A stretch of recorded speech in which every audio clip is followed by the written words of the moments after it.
transfer ntabwo Rayon Sport ikora ko nta mafaranga ifite. So navuga ko amahirwe nuko imikino Rayon Sport ifite nk'uwo mukino wa mbere w'Irubavu barawutsinze, nk'uyu mukino wa Kiyovu ntekereza ko mediane ya Kiyovu Sport dakomeye batazagira menace cyane ya mu bice Rayon Sport Kiyovu Sport ikomeyemo, ntekereza ko hatarimo mediane kuko nabo nta fitness bafite. Buryo umuntu ugora mediane ya adversaire w'umuyovu ni bayo na tansere nawe ari hagati nawe kina hagati cyane ariko ni beza techniquement, ariko nka tansere nta fitness. Ntabwo nekereza ko tansere kuri fitness yakumenasa cyane n'umukino w'ikiri minota 60. So iyi match nayo ya Kiyovu kuri mediane ya Rayon nayo ni un peu de soulagement, ariko nanone amakuru meza ko twe tubivuze tunabigaruka mu isaha ya kabiri igaruka rya Ayabonga. Turacyafite iminota yo kuganiraho, reka tuba igaruka rya Ayabonga.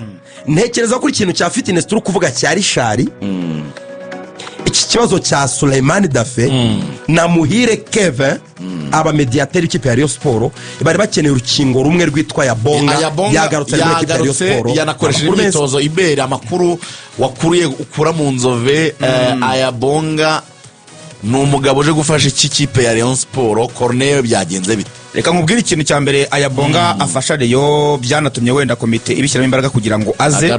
Ku makuru nanamenye nuko komite executive iyo yari ifuje kongera amasezerano Ayabonga, ariko komite ya board yo irabyanga kubera ko komite ya board irimo bamuvunyi. Hari ukuntu bari barabanye neza na Corneille mbere cyane, baravuga bati Corneille reka tumuzane ngo rwose n'ahantu muvunyi yaratuye Corneille nawe niho aratuye bari begeranye mu bipangu.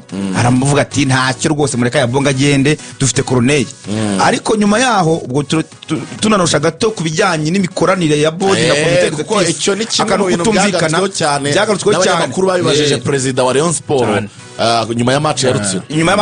Bavuga ati ko mutumvikana bimeze bite. Akantu kari mu rwose Tadavuga ati mundeke nje nkora ibintu byanye nka perezida wa equipe, mwe muzajya mungira inama ariko ama operation mureke nyikorere. Ubwo rero Ayabonga ahantu hagaragaye icyuho kuva yagenda. Ayabonga burya naje kumenya ko hari abakinnyi kubera urwego baba bariho. We arigomwa kubera ko nta n'imirimo myinshi bafite mu Rwanda, akavuga ngo kuwa mbere mu gitondo urugero we Azizi Basani waje uri hasi ngwino kuri APRC Kicukiro. Bura Kicukiro ibintu by'amapine abakinnyi bajyaho bagakora imyitozo, akagukoresha wenyine muri nka babiri kubera ko abona urwego rwawe rukiri hasi. Yigomwe bitari mu mirimo mu nshingano ze. Arakubwira ati muri mu Nzove, aravuga ati mugiye gukora wenda amaraps, wenda mugiye kuzenguruka wenda inshuro 5. Izi nshuro 5 wenda murazizenguruka wenda urugero wenda mu minota wenda reka tuvuge 6 n'urugero. Akavuga ati umuntu w'umukinnyi w'umupira w'umwatlete yakagombye kuba azirangije mu gihe runa wenda yatinze watinze ni minota 5 wenda ni minota wenda 6. Iyo bigenze gutya akabona biranze agukubita imyitozo individual ku giti cyawe ahita kutana Kicukiro akagukubirayo pakuturikije ukagera ku rwego ashaka. Nuko yabonye rero wowe uri ku rwego rwiza, harimo n'umukinnyi ku rwego rwiza physical makurusha abandi. Habaho jera bakubwira ko rwose urwego bariho rwari hejuru. Hari imitoza akoresha abandi, wowe uri ku ruhande abagira ngo abereke ikirero. Arababwira ngo uyu nguyu yumvishe ibintu kubatoza, we yamaze kugradiwa mukagera ku kantu kishyari muvuga ngo nka ogerageza ahantu nk'umutoza twe dukora we ari hanze, reka nangerageze nzajya muri abo bantu naba ndi gukorana nabo. Ukumva ushatse kujya muri icyo cyiciro abaremamo ishyaka rikomeye cyane gukoresha imyitozo. Hari umugabo wize mu seminari kera yaramwe ngo buriya mu seminari umuntu wiga muri troncome yambaraga ikabutura niko bigenda, superieur akambara ipantaro, wakoraga cyane ufite Kabgayi rwose no byaremeze. Reka nkore cyane nanjye nje muri superieur nambara ipantaro. Ikintu bita motivation. Hari Kabgayi urabona seminari nto ituranye na seminari nkuru philosophy ku baseminariste bato bari barababuje kwambara amapantaro, kwambara amakabutura. Ntabwo abafaratiri bazambara amapantaro muhurira muri siporo, muhurira mu kiliziya muri bazilika ngo namwe mwambare. Babambikaga amakabutura rwose cyane mu seminari. Ibyo rero ngo byaremagamo ishyaka umuntu aravuga ati singomba gutsindwa sinzanirukanwa mu seminari. Twe muri Kristo twagiraga padiri bita Karinijabo kugira ngo umukore mu kiganza, kumusuza ntabwo byakunda kumukora mu kiganza aragupeperaga. Kumukora mu kiganza byasaba kugira amanota 70 kuri bireti distance utayize 70 ntabwo mukoraga mu kiganza. Kim Jong Karinijabo Kim Jong.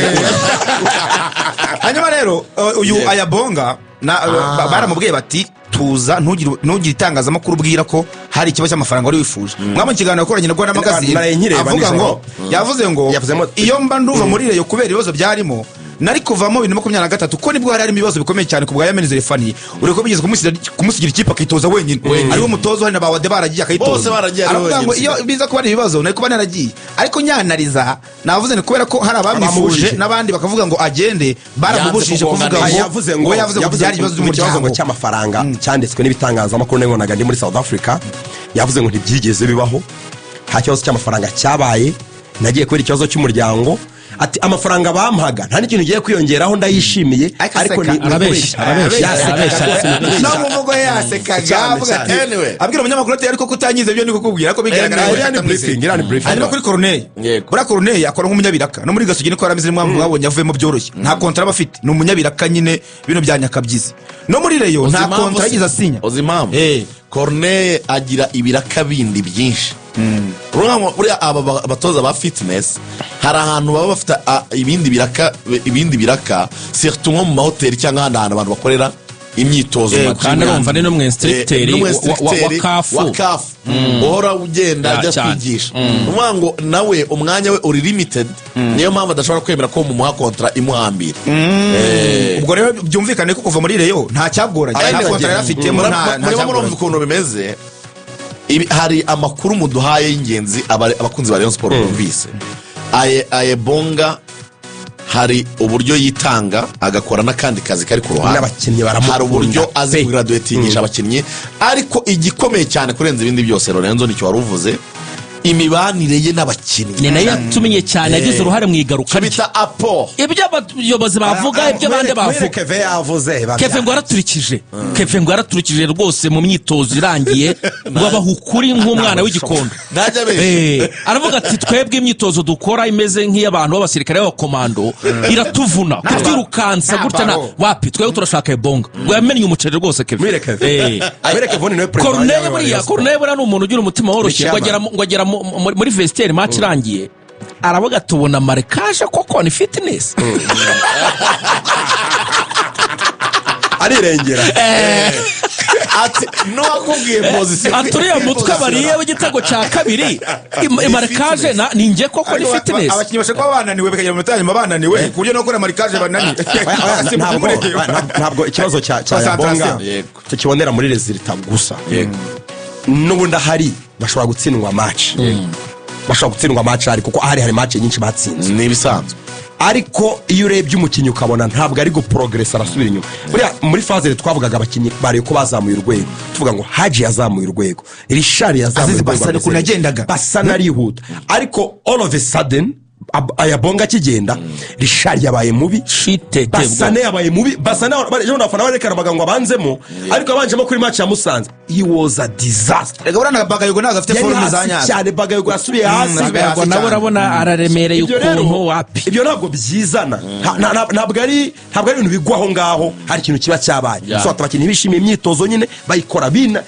bararegeza ntibayikora nyine ntabwo bishimye so nikeza korona amakuru meza muri equipe ya Rayon Sport isaha yacu ya kabiri turaganira byinshi cyane i Burayi murabizi ko hari amakuru menshi cyane ba Pau Kubarsi bongereye amasezerano imikino ya Europa League yarayibaye ibibazo by'imvune mu makipe atandukanye ariko kandi turaza no kwakira vice president wa Rwanda turabwira ko Haruna wabaye kapiteni wa AS Kigali